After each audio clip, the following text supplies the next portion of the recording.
સુરતમાં ઉત્તરાયણ પર્વની ધામધૂમથી ઉજવણી થઈ, પરંતુ કાતિલ દોરાએ 95થી વધુ અબોલ જીવોનો જીવ લઈ લીધો છે। 185થી વધુ પક્ષીઓની પાંખો કપાઈ છે, જ્યારે 800થી વધુ પક્ષીઓનું રેસ્ક્યુ કરવાની ફરજ પડી હતી। સુરતમાં પતંગના કાતિલ માંજાએ અબોલ જીવોને ઇજાગ્રસ્ત કર્યા છે। કરુણા અભિયાન અંતર્ગત 825 પક્ષીઓનું રેસ્ક્યુ કરવામાં આવ્યું છે।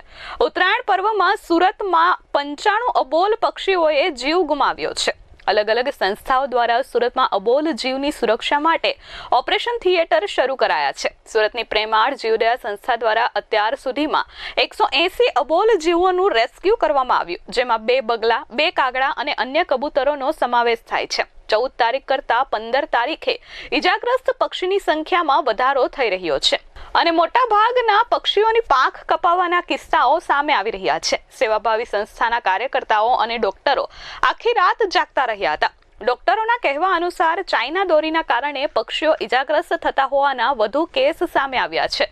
સારવાર દરમિયાન પક્ષીની પાંખ કે પગમાંથી ચાઇના દોરાના ટુકડાઓ મળે છે। મારું નામ છે સંજય જાની। કેસ તો એવા છે કે અમારી પાસે 180 ટોટલ કેસ આવ્યા છે 2 દિવસની અંદર, અને સૌથી વધારે રિસ્કી કેસ જે પાંખ કપાઈ ગઈ હોય અને એમાં સૌથી વધારે સાઇનની દોરી અમને જોવા મળી છે।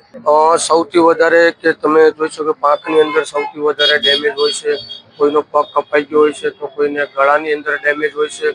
તો આવી રીતે સૌથી વધારે પાંખ જે ડેમેજના કેસ એ સૌથી વધારે અમને જોવા મળ્યા છે। લોકોને અપીલ એવી કરું છું કે આપ જે અત્યારે પતંગ તમારા માટે સકાવી રહ્યા છો, પણ એ એક રિયલ માટે દુઃખદની વાત છે કે જ્યાં પક્ષીઓને ખૂબ જ ઈજા કરે છે।